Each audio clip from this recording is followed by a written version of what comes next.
शाम ढलती है, सूरज डूबता है, पंछियों का चहचहाना कम होता है, ट्रैफिक का शोर कम होता है, खामोशी, रात का पहर और वो तन्हाई, जो तन्हाई उसको मौत तक ले जाने वाली थी।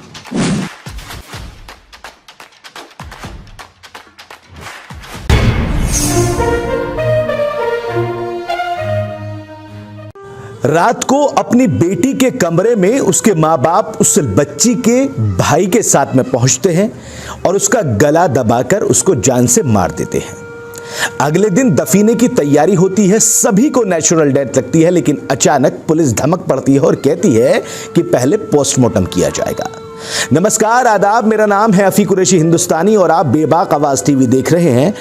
जिस घटना का, जिस खबर का मैं आज आपके सामने जिक्र कर रहा हूं और जो कहानी आपको बताने जा रहा हूं, ये वो हकीकत है जिसको सुनकर माँ बाप, भाई बहन और बेटियां और बच्चे सभी अपने कानों पर हाथ रख लेंगे और ये कहेंगे कि क्या कोई माँ बाप अपनी बेटी के साथ ऐसा कर सकता है?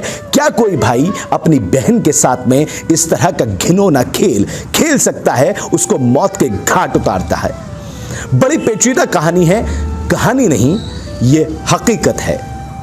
तो ये हकीकत है गाजियाबाद के केला भट्टे की, जहां पर एक गुलफशा नाम की लड़की किसी से मोहब्बत करती है। मोहब्बत भी ऐसी जिसको बेतहाशा कहा जाए या फिर बेशुमार कहा जाए।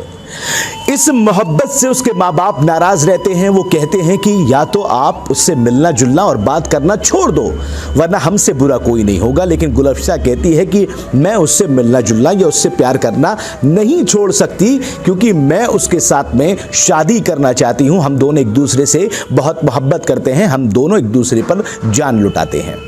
अचानक सब कुछ ठीक चल रहा होता है, लेकिन एक रात कुछ ऐसा होता है कि वो लड़की अपने एक दोस्त से फोन पर बात करती है और फोन पर बात करते हुए कहती है कि उसके माँ बाप उसको छोड़ेंगे नहीं, उसका भाई उसको छोड़ेगा नहीं, वो उसको जान से मार देंगे और उसको मौत के घाट उतार देंगे, उसको बचा लिया जाए।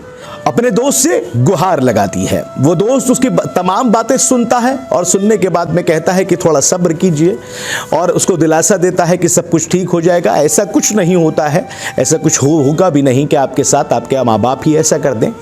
लेकिन अचानक शाम ढलती है, सूरज डूबता है, पंछियों का चहचहाना कम होता है, ट्रैफिक का शोर कम होता है, खामोशी, रात का पहर और वो तन्हाई, जो तन्हाई उसको मौत तक ले जाने वाली थी।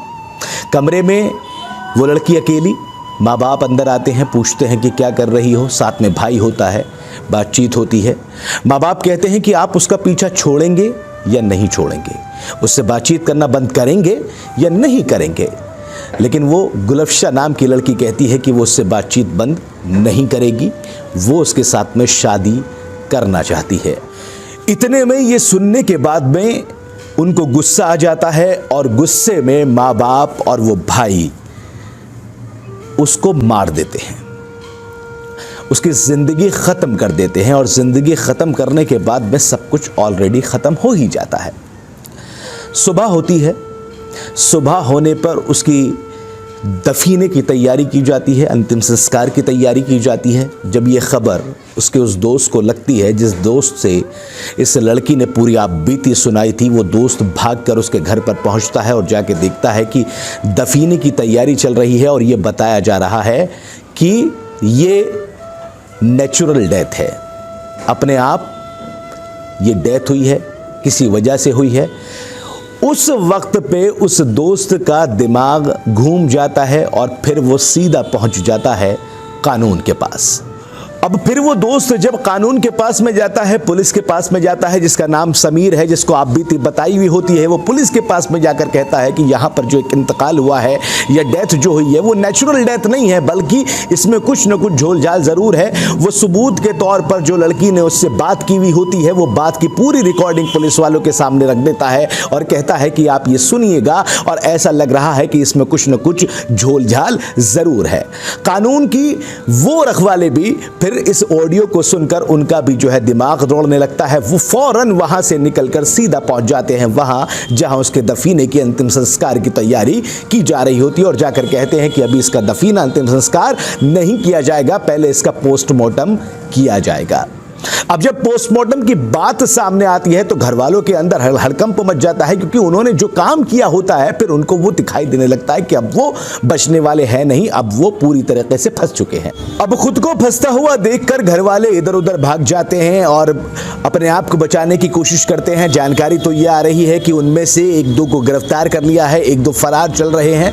लेकिन सबसे बड़ा सवाल ये उठता है कि आखिर इश्क, मोहब्बत, प्यार के नाम पर ये कत्ल कब तक किए जाते रहेंगे और कब तक इसी तरह से बेटियों और बहनों को बलि चढ़ाया जाता रहेगा? क्योंकि अगर ऐसा ही होता रहा तो फिर वो दिन दूर नहीं जब हिंदुस्तान के अंदर बेटियां जन्म लेने के लिए तो छोड़िए, उनका तो इख्तियार ही नहीं है, बल्कि जीने के लिए भी संघर्ष करेंगी।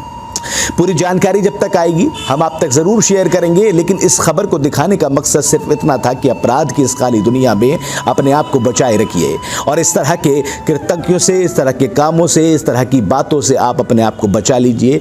इश्क, प्यार, मोहब्बत ये सब चीज़ें तो होती रहती हैं, लेकिन अपराध बिल्कुल मत करिएगा, कानून अपने हाथ में बिल्कुल न लीजिएगा। और इस तरह से, जिस तरह से बेटियों को बलि चढ़ाया जा रहा है, सूली पे लटकाया जा रहा है, मारा जा रहा है, इसको बंद कर दीजिएगा। ये चीज़ें अच्छी नहीं हैं, ना ही समाज के लिए अच्छी हैं और ना ही आप लोगों के लिए अच्छी हैं।